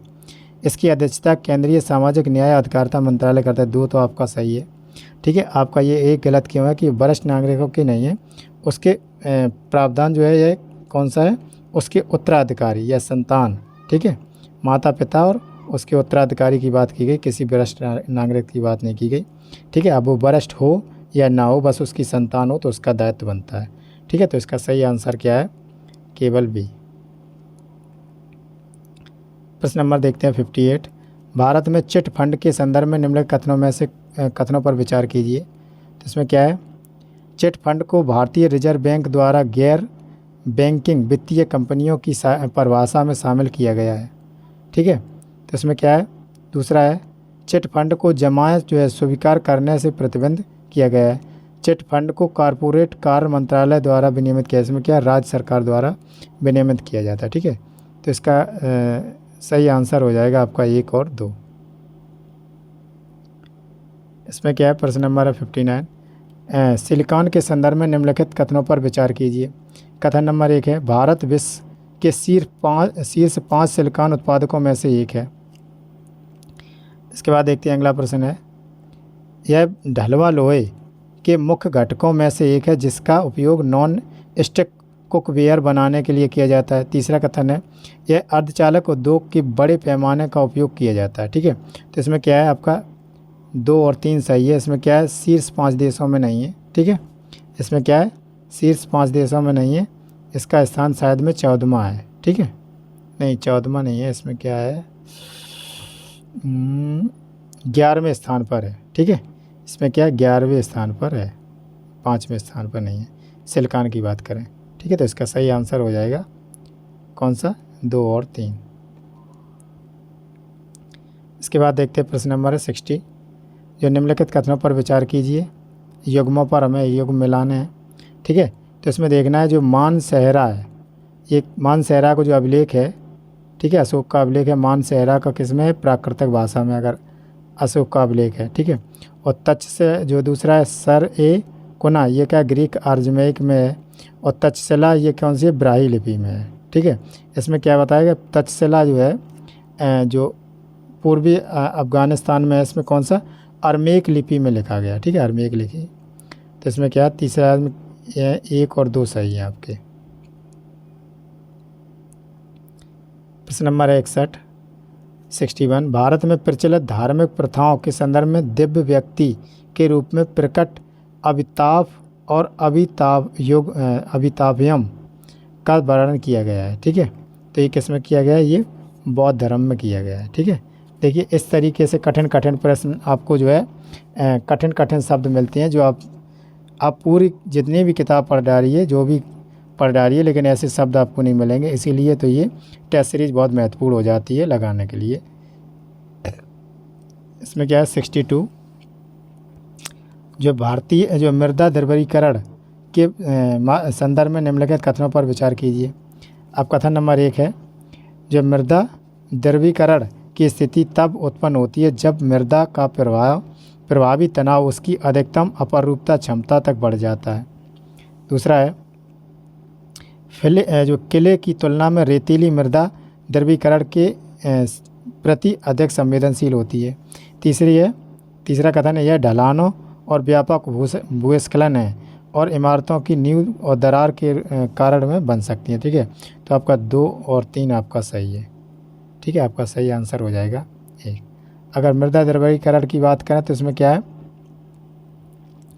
इसकी बात की गई, इसमें क्या स्थिति पर तब उत्पन्न होती है जब मृदा प्रभावी तनाव और अधिकतम अपर रूप। ठीक है, इसमें अधिकतम अपर रूप की जो है इसमें नहीं है। ये क्या अपनी अगर ऐसी स्थिति आती है, आंशिक रूप से संतृप्त मृदा अपनी क्या कठोरता खो देती है। ठीक है, और ऐसी जगह पर जो ठोस की तुलना में अधिक बार जो है व्यवहारिक होती है ये मृदा। तो ये आपका कथन गलत है। इसके बाद देखते हैं क्या है 63, कुल कारक उत्पादक यानी TEP के संदर्भ में निम्नलिखित कथनों पर विचार कीजिए। इसमें क्या है, यह उत्पादन प्रक्रिया में कुल उत्पादन में नियोजित श्रम इकाइयों की एक माप है। दूसरा है TEP में सुधार से उत्पादक लागत में कमी आएगी। ये आपका दूसरा सही है, आपका पहला गलत। पहला जो कथन है ये गलत है, क्योंकि श्रम उत्पादकता की अगर बात करें तो इसमें क्या है, यह उत्पादन प्रक्रिया की कुल उत्पादन नियोजित श्रम इकाइयों की एक माप है। ठीक है, ये क्या है, माप नहीं है। ये श्रम उत्पादकता की अगर बात करें तो इसमें क्या है, उत्पादन और उत्पादन प्रक्रिया में नियोजित श्रमिकों की संख्या का अनुपात है। ठीक है, ये माप नहीं है। तो इसमें क्या है, इसका सही आंसर हो जाएगा केवल और केवल 2। इसके बाद देखते हैं प्रश्न नंबर 64। इसमें क्या है, आपका दिया गया ऑपरेशन गंगा, यूक्रेन में फंसे भारतीयों को निकालने के लिए, ठीक है, उद्देश्य और जो राज्य सरकार केंद्र सरकार की योजना है, ये तो सही है ऑपरेशन गंगा, ठीक है, ये आपका सही है। अगर जो है ऑपरेशन दोस्त, यमन में संचालित एक बचाव का अभियान, ठीक है, ये नहीं है, ये आपका सही नहीं है। अगर ऑपरेशन दोस्त की बात करें तो ये क्या है, भूकंप प्रभावित जो तुर्की और सीरिया में भारत के द्वारा किया गया मानवीय जो है सहायता अभियान है। और तीसरा है ऑपरेशन राहत। अगर ऑपरेशन राहत की बात करें तो ये कहाँ पर, ये तुर्की और सीरिया की खोज एवं बचाव की सहायता के लिए, ठीक है। तो ये क्या है, आप आपस में क्या है, एक दूसरे के जो इसका ये है, इसका ये है, ठीक है। तो इसमें क्या है, यमन में संचालित एक वो है प्रभाव, ठीक है, तीसरा है। इसके बाद चौथा देखते हैं, वंदे भारत मिशन, ठीक है। कोविड-19 के कारण विदेशों में फंसे जो है भारतीयों में जो वापसी की बात की गई है, ठीक है। तो इसमें क्या है, ये सही है, आपका 1 और 2 सही है। तो इसका सही आंसर हो जाएगा 1 और 4, सॉरी, इसका सही आंसर हो जाएगा डी। इसके बाद देखते हैं 65 में क्या है, ग्राम न्यायालयों के संदर्भ में निम्नलिखित कथनों पर विचार कीजिए। कथन नंबर 1 है, उनके पीठासीन अधिकारी की नियुक्ति राज्य सरकार द्वारा उच्च न्यायालय के परामर्श पे की जाती है। दूसरा देखिए, इसमें क्या है, ये चल न्यायालय हैं तथा ये फौजदारी और दीवानी दोनों न्यायालयों की शक्तियों का प्रयोग कर सकते हैं। ग्राम न्यायालय की बात है। अब इसमें क्या, केंद्र सरकार के पास ग्राम न्यायालय अधिनियम 2008 की अनुसूचियों में संशोधित करने की शक्ति नहीं है, ये गलत है, ठीक है। ये क्या है, ये आपका गलत है, उसके संशोधन करने की उसके पास शक्ति है। तो आपका सही आंसर हो जाएगा 1 और 2। इसके बाद क्या है, प्रश्न नंबर है 66। इसमें क्या है, जो पट्टी प्लाई, ठीक है, पट्टन प्लाई प्राचीन संगम साहित्य का एक काव्य ग्रंथ है जो चोल साम्राज्य में एक प्राचीन बंदरगाह जो नगर का वर्णन करने के लिए समर्पित है। जो पट्टन प्लाई के निम्नलिखित में से किस प्राचीन बंदरगाह या नगर का वर्णन किया गया है, ठीक है। तो इसमें किसका किया गया है, कावेरी पट्टनम का किया गया है। इसके बाद देखते हैं प्रश्न नंबर है 67। इसमें भारत में निर्वाचन के दौरान पेड न्यूज के मुद्दे के संदर्भ में निम्नलिखित कथनों पर विचार कीजिए, ठीक है। तो इसमें क्या है, पेड न्यूज प्रिंट और इलेक्ट्रॉनिक मीडिया में नकदी या वस्तु के बदले में प्रदर्शित किया जाने वाला किसी समाचार विक्षेपण का संदर्भित है, ठीक है। दूसरा क्या है, लोक प्रतिनिधित्व अधिनियम 1951 के प्रावधानों के तहत पेड न्यूज का प्रकाशन करना और उसके प्रकाशन को बढ़ावा देना एक चुनावी अपराध है। तीसरा क्या है, यह एक निर्वाचन क्षेत्र में मतदाताओं के सूचना को अधिकार का उल्लंघन करता है, ठीक है। तो इसमें क्या है, आपका दूसरा जो कथन है ये गलत है, ये आपका जो है 1 और 3 आपका सही है, ठीक है। इसमें क्या है, 1 और 2 जो है सही है। आपका जो भारत का निर्वाचन आयोग जो अंतरिम सिफारिशों के लिए जो क्या बोलते हैं, लोक प्रतिनिधित्व अधिनियम की बात करें, जो पेड न्यूज़ को प्रकाशन करना, उसके प्रकाशन को बढ़ावा देना या चुनावी अपराध नहीं है, ठीक है। दूसरा ये क्या, चुनावी अपराध नहीं है, ठीक है। अगला प्रश्न देखते हैं, प्रश्न नंबर 68। जहाज़ों के प्रदूषण की रोकथाम के लिए अंतर्राष्ट्रीय सम्मेलन MARPOL के संदर्भ में निम्नलिखित कथनों पर विचार कीजिए। अब इसमें क्या है, कथन नंबर 1 है, जो यह अंतर्राष्ट्रीय समुद्री संगठन IMO का एक गैर बाध्यकारी सम्मेलन है, ठीक है। यह क्या है, जो इसका क्या सम्मेलन की बात की, इसमें जबकि जहाज़ों की बात की, ये गैर बाध्यकारी सम्मेलन है, ठीक है। इसमें भारत इस सम्मेलन का हस्ताक्षरकर्ता नहीं है, तो ये गलत है, ठीक है। दोनों ही आपके गलत है, इसका सही आंसर हो जाएगा डी। प्रश्न नंबर है 69। इसमें क्या है, कार्बन न्यूनीकरण दृष्टिकोण पर समावेशी फोरम के संदर्भ में निम्नलिखित कथनों पर विचार कीजिए। कथन नंबर 1 है, इसे विश्व भर में जो उत्सर्जन में कमी के प्रयासों के वैश्विक प्रभाव को जो बेहतर बनाने में सहायता करने के लिए डिज़ाइन किया गया है। दूसरा, यह आर्थिक सहयोग और विकास संगठन OECD एक पहल है, ठीक है। इसमें क्या, दोनों ही आपके कथन सही हैं, इसका सही आंसर हो जाएगा सी, 1 और 2 दोनों ही। इसमें देखते हैं 70 प्रश्न नंबर। इसमें क्या है, व्यापार जो है संबंधित निवेश उपायों यानी TRIMS के संदर्भ में निम्नलिखित कथनों पर विचार कीजिए। यह समझौता विदेशी निवेश के विनियम से संबंधित है। दूसरा है TRIMS समझौता सेवाओं पर लागू नहीं होता। ठीक है, तो इसका क्या है, आपका दूसरा कथन सही है, ये आपका गलत है। समझौता विदेशी निवेशक विनियम में संक्षिप्त नहीं है। ठीक है, तो इसका सही आंसर हो जाएगा 2। इसके बाद देखते हैं अगला प्रश्न है, किस प्रकार के प्रश्न हैं बड़े। इसमें क्या है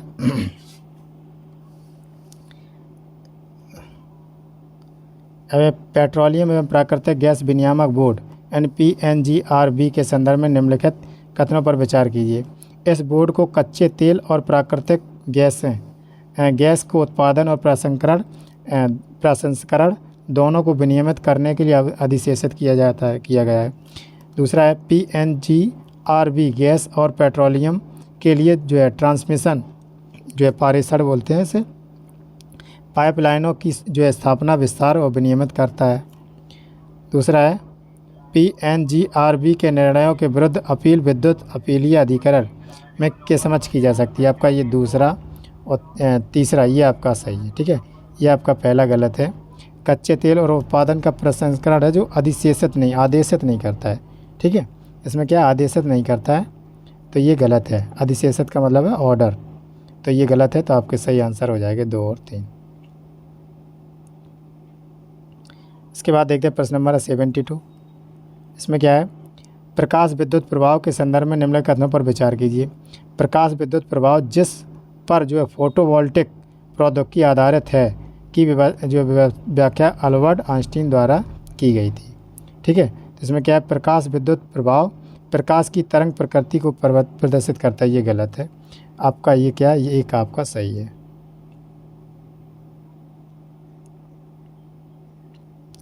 इसके बाद देखते हैं प्रश्न नंबर 73।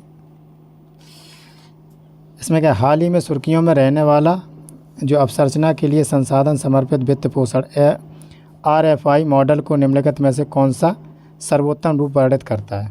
ठीक है, यह क्या है, यह प्रति व्यवहार यानी काउंटर ट्रेड व्यवस्था का प्रकार है जिसका उपयोग विकासशील देशों द्वारा अवसंरचना परियोजनाओं को वित्त पोषण के लिए किया जाता है। ठीक है, किया जा सकता है। इसके बाद क्या है, यह एक सार्वजनिक निजी भागीदारी यानी PPP पर बिजनेस मॉडल है जो अवसंरचनात्मक परियोजनाओं के लिए मौजूदा हाइब्रिड एन्युटी मॉडल HAM को प्रतिस्थापित करने वाला है।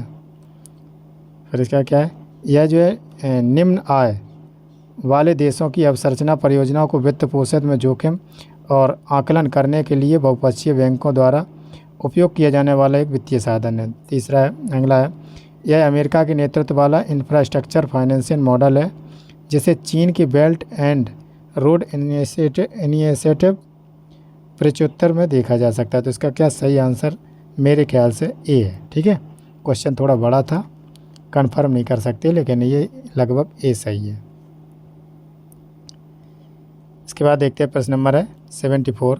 इसमें निम्नलिखित अंतर्राष्ट्रीय निवेश स्थिति NIIP के संदर्भ में निम्नलिखित कथनों पर विचार कीजिए। यह किसी देश की विदेशी परिसंपत्तियों के स्टॉक और उस देश की परिसंपत्तियों के विदेशी स्टॉक के बीच का अंतर मापती है। ठीक है, दूसरा है, FDI अंतर्वाह में वृद्धि अर्थव्यवस्था की जो है निवल अंतर्राष्ट्रीय निवेश की प्रकृति में सुधार होगा। ठीक है, तो ये आपका एक सही है, ये आपका गलत है। तो आपका सही आंसर हो जाएगा केवल एक। अब देखते हैं प्रश्न नंबर अगला। इसमें क्या है, मोस्ट फेवर्ड नेशन MFN स्थिति के संदर्भ में निम्नलिखित कथनों पर विचार कीजिए। इसमें क्या, मोस्ट फेवर्ड नेशन क्लॉज किसी देश को केवल कुछ चुनिंदा व्यापारिक भागीदारों के लिए अनुकूल व्यापार शर्तों का व्यवहार करने की अनुमति प्रदान करता है। अगला कथन देखते हैं क्या है, MFN क्लॉज विश्व व्यापार संगठन के तहत व्यापारिक क्षेत्रों द्वारा अपनाए गए महत्वपूर्ण सिद्धांतों में से एक है। ठीक है, इसमें क्या, मुक्त बाजार जो है मुक्त व्यापार समझौते में MFN सिद्धांत को छूट प्रदान की गई है। तो आपके 2 और 3 ये सही है, ये आपका गलत है। ठीक है, तो इसका सही आंसर हो जाएगा B। इसके बाद देखिए प्रश्न नंबर 76। प्रायः सुर्खियों में रहने वाला जो है नजूल भूमि पद को निम्नलिखित में से कौन सा सर्वोत्तम रूप से परिभाषित करता है? नजूल भूमि। ठीक है, नजूल भूमि के बारे में क्या है? नगरों और गांवों के बीच में जो निकट भूमि होती है, जो भवनों को सरकार को सौंपी गई हैं। ठीक है, ऐसी संपत्ति को राज्य की सरकार में जोड़ा जाता है इसे। ठीक है, तो इसमें क्या है? ये सरकार से संबंधित ऐसी भूमियाँ हैं जो या तो राजगामी के रूप में या किसी भूतपूर्व सरकार से संबंधित हैं। ये ऐसी भूमियाँ हैं जिन्हें 3 या 4 वर्ष के लिए प्रति रहने दिया जाता है और किन्हीं पुनः फिर खेती में लाया। ये जुर्म की बात है, ये गलत है। ये सरकार के अलावा अन्य व्यक्तियों या संस्थान के स्वामित्व वाली भूमियाँ, ये गलत है। ये सरकारी भूमि बेदखल लोगों, ये नहीं। तो इसका सही आंसर हो जाएगा केवल 1। इसके बाद देखते हैं प्रश्न नंबर 77। इसमें क्या है? शोधन अभिकर्मों के संदर्भ में निम्नलिखित कथनों पर विचार कीजिए। सफाई के लिए प्रयोग में आने वाले जो है साबुन दीर्घ श्रृंखला वाले वसा अम्ल से सोडियम और पोटेशियम लवण होते हैं, ये तो सही है। अपमार्जक में हाइड्रोकार्बन श्रृंखला जितनी अधिक शाखित होगी, जीवाणु के लिए अपमार्जक को निम्नीकृत करना उतना ही आसान होगा, ये गलत है। आपका सही आंसर हो जाएगा केवल 1। इसमें क्या है? प्रश्न नंबर है 78। प्राय सुर्खियों में रहने वाला जो है एजोल्म पायरीमिडीन और जो है पॉलिनेस क्या है? ठीक है, एजोल्म पायरीमिडीन और पॉलिनेस क्या है? इसके बाद देखते हैं आगे क्या है। जो ये प्रजाति हैं ये किसकी हैं? ये कवक रोधी दवाएँ हैं। ठीक है, ये क्या है? कवक रोधी दवाएँ हैं। ठीक है, ये जिस कैटेगरी की हैं, तो ये कवक रोधी दवाएँ हैं। हम अब प्रश्न नंबर देखते हैं अगला। निम्नलिखित कथनों पर विचार कीजिए। क्या धनात्मक हिंद महासागर द्विध्रुव भारतीय मानसून पर जो एल नीनो के प्रभाव से समाप्त कर देता है? दूसरा है, हिंद महासागर के ऊपर से गुजरने वाला जो मैडम जूलियन ऑसिलेशन MJO भारतीय मानसून को नकारात्मक रूप से प्रभावित करता है। ठीक है, तो इसका क्या है? इसका आपका जो है पहला कथन आपका सही है, दूसरा गलत है। ये नकारात्मक प्रभाव नहीं डालता। इसके बाद देखते हैं अगला प्रश्न है प्रश्न नंबर है 80। इसमें क्या है? समग्र पोषण के लिए जो है प्रधानमंत्री की व्यापक योजना अभियान के उद्देश्य में निम्नलिखित में से कौन से सही हैं? 0 से 6 वर्ष के बच्चों में ठिगनेपन को रोकने और उसे कम करना। ठीक है, इसके बाद देखते हैं क्या है? 15 से 14 वर्ष की आयु 15 से 49 वर्ष की आयु वर्ग के केवल महिलाओं के और किशोरियों को रक्त काल्पा का प्रसार को कम करना, ये गलत है। दूसरा है जन्म के समय कम वजन की समस्या में कमी लाना, ये सही है। 0 से 6 वर्ष के मोटापा कम करना, ये गलत है। तो इसका क्या है? सही आंसर हो जाएगा C। इसके बाद देखते हैं 81। शहरी वानिकी की जो मियावाकी पद्धति के संदर्भ में निम्नलिखित कथनों पर विचार कीजिए। ये मियावाकी पद्धति क्या है, इसके बारे में? तो इसमें क्या है? इसमें एक ही क्षेत्र में दर्जनों वृक्ष की केवल स्थानीय प्रजातियों को लगाया जाता है। ठीक है, इसमें क्या है? दूसरा, पर्याप्त धूप और जो संसाधन प्रबंधन के लिए इस पद्धति के 2 पौधों के बीच न्यूनतम 1 वर्ग मीटर को किया जाता है। देश का सबसे बड़ा मियावाकी वन हैदराबाद में अवस्थित है। इसमें क्या है? अगर मियावाकी की बात करें जो अपेक्षाकृत होते हैं, जितने अगर पेड़ पौधे लगाएं और वे पेड़ पौधे उसको क्या है, एक जैसे अगर 10 साल में तैयार होते हैं, तो ये जो मियावाकी पद्धति है इसमें क्या है?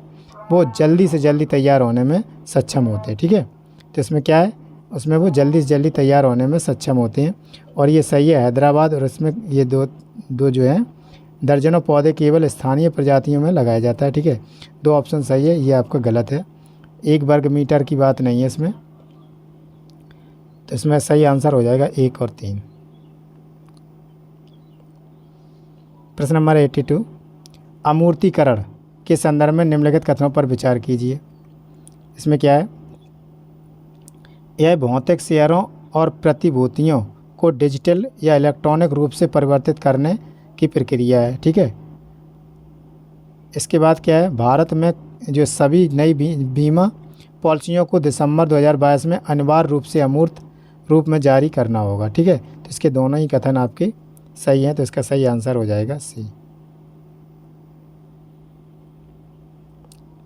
इसके बाद देखते हैं प्रश्न नंबर 83। इसमें क्या है, स्थायी लोक अदालतों के संदर्भ में निम्नलिखित कथनों पर विचार कीजिए। कथन नंबर 1 है, उसके पास केवल समनीय अपराधों के संबंध में क्षेत्राधिकार है। दूसरा है, उनके पास उनके द्वारा दिया गया प्रत्येक निर्णय अंतिम होगा और जो है सभी पक्षों को बाध्यकारी होगा।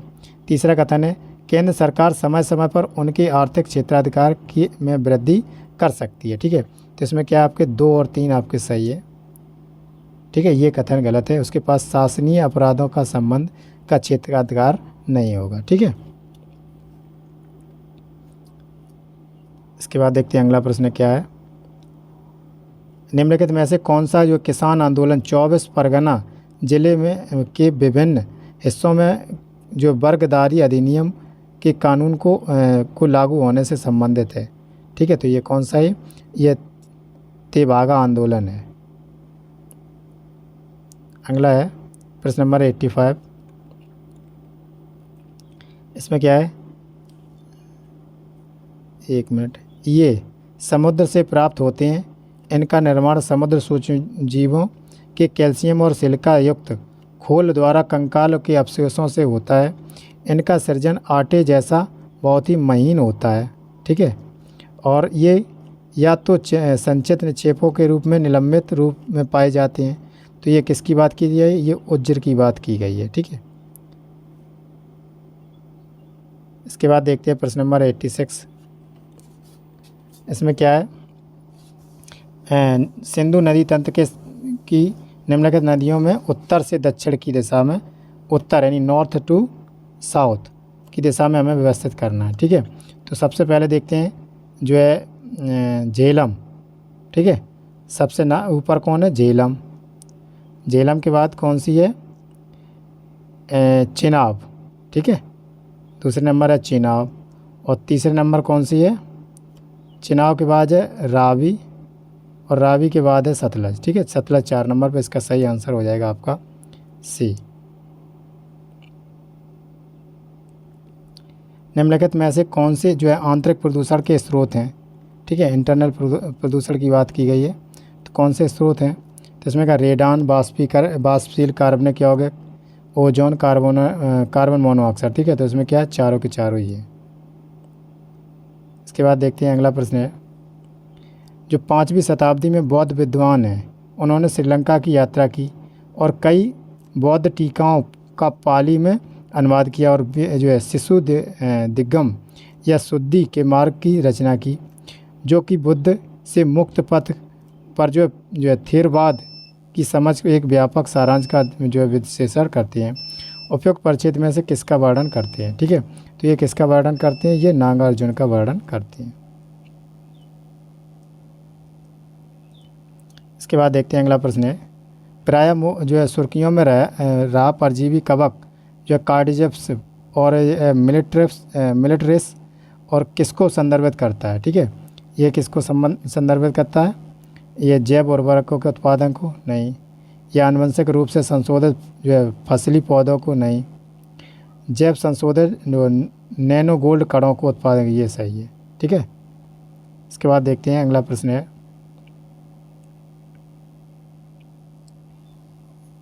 संयुक्त राष्ट्र जल सम्मेलन के संदर्भ में निम्नलिखित कथनों पर विचार कीजिए।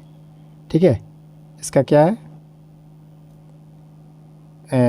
कोई भी दक्षिण एशियाई देश convention on the law of non navigation uses of international water course का पक्षकार नहीं है। ठीक है। तो इसके बाद देखते हैं, इसने प्रभावी होने के बाद विशेषज्ञों या जो है एक्कीफरों की मौजूदा द्विपक्षीय बहुपक्षीय समझौते को प्रतिस्थापित कर दिया है।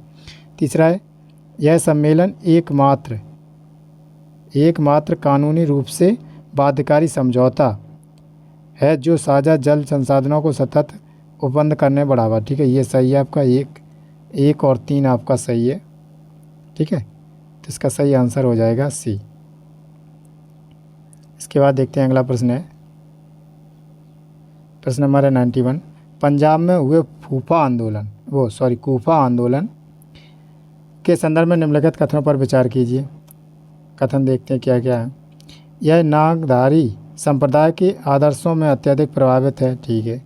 इसके जो मूल सिद्धांतों में सिखों के बीच जातीय और इसी तरह के अन्य भेदभाव के समाप्त करना तथा मांस, शराब और नशीली दवाओं के सेवन के हतोत्साहित करना शामिल है। अगला है 1849 में पंजाब और अंग्रेज़ों के अधिकार करने के बाद यह आंदोलन धार्मिक शुद्धिकरण अभियान के राजनीतिक अभियान बदल गया। तो इसके तीनों ही कथन सही हैं। इसके बाद देखते हैं प्रश्न नंबर है 92। इसमें क्या है, निम्नलिखित देशों में उनके क्षेत्रफल के घटते क्रम में, ठीक है, जो क्षेत्रफल के घटते क्रम में आपको व्यवस्थित करने हैं, ठीक है। तो इसकी क्या है, एक ट्रैक है रुक चीन अब भारत की बारी, ठीक है। यह कर रुक चीन अब भारत की बारी। तो रा से कौन हो जाए, अगर क्षेत्रफल की दृष्टि से रसिया, का से कनाडा, फिर चा से चीन, फिर आ से अमेरिका, वो ऑस्ट्रेलिया, फिर भा से भारत। तो इसमें क्या एक क्रम है, ठीक है। तो उसके अनुसार आप व्यवस्थित कर लीजिए। सबसे पहले क्या, चीन, इन में देखा जाए, इनमें, ठीक है, इनमें तो है चीन। चीन के बाद कौन हो या ब्राज़ील, ब्राज़ील के बाद कौन हो या, इसके बाद है 3 ऑस्ट्रेलिया, ऑस्ट्रेलिया के बाद भारत, ठीक है। तो इस तरीके से जो रुक चीन अब में हो अब ऑस्ट्रेलिया, फिर ब्राज़ील, ठीक है। तो इसका सही कथन है ए। इसमें क्या है, अगला प्रश्न है, कथन नहीं सॉरी आंसर उसका ए है। इसमें लगभग 3000 किलोमीटर की दूरी पर स्थित 2 वेधशालाएँ शामिल हैं। प्रत्येक वेधशाला में एक एल आकार का अल्ट्रा हाई वैक्यूम जो है सिस्टम निर्मित है, जिसका विस्तार दोनों दिशाओं में 4 किलोमीटर तक है। उपयोग परिक्षेत्र में निम्नलिखित में से किस का प्रयोग उल्लिखित है। तो ये किसका प्रयोग उल्लिखित है, ये जो है लिंगो का, यानी लीगो का वो है प्रयोग, संदर्भित करता है लीगो को। प्रश्न नंबर है 94। शहरी सहकारी बैंकों यानी यूसीबी के संदर्भ में निम्नलिखित कथनों पर विचार कीजिए। इसमें क्या है, यूसीबी मुख्य रूप से संबंधित राज्य सहकारी सोसाइटी अधिनियम के प्रावधान के तहत पंजीकृत है, सही है। यूसीबी भारतीय रिजर्व बैंक की प्रत्यक्ष निगरानी के अंतर्गत आते हैं, दूसरा भी सही है। इसका सही आंसर हो जाएगा 1 और 2 दोनों ही। प्रश्न नंबर है 95। इसका क्या है, बहुराज्य सहकारी समिति संशोधन विधेयक 2022 के तहत सहकारी लोकपाल योजना प्रस्तावित की गई है। इस संदर्भ में निम्नलिखित कथनों पर विचार कीजिए। प्रत्येक राज्य सरकार प्रादेशिक क्षेत्राधिकार के साथ एक सहकारी लोकपाल नियुक्त करेगी, ठीक है। अब दूसरा, लोकपाल के निर्देशों के विरुद्ध 1 महीने के भीतर केंद्रीय रजिस्ट्रार में अपील दायर की जा सकती है, ये दूसरा आपका सही है। तो सही आंसर हो जाएगा आपका 2। प्रश्न नंबर है 96। ब्याज कवरेज अनुपात के संदर्भ में निम्नलिखित कथनों पर विचार कीजिए। यह किसी कंपनी की अपने ब्याज भुगतान को पूरा करने की क्षमता की माप है, ठीक है। किसी कंपनी का उच्च जो है ब्याज कवरेज अनुपात उसके ऋण को चुकाने के लिए लाभ की कमी को दर्शाता है। ये क्या है, आपकी लाभ की कमी को दर्शाता है। ये क्या है, ये गलत है, ठीक है। आपका सही आंसर हो जाएगा केवल और केवल 1। इसके बाद देखते हैं इसमें क्या अगला प्रश्न है।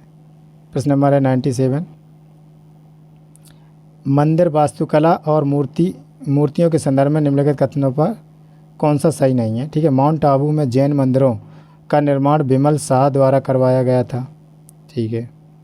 भगवान विष्णु की लेटी हुई प्रतिमा बांधवगढ़ राष्ट्रीय उद्यान में स्थित है, ठीक है। खजुराहो स्थित लक्ष्मण मंदिर पंचायतन शैली में है, ठीक है।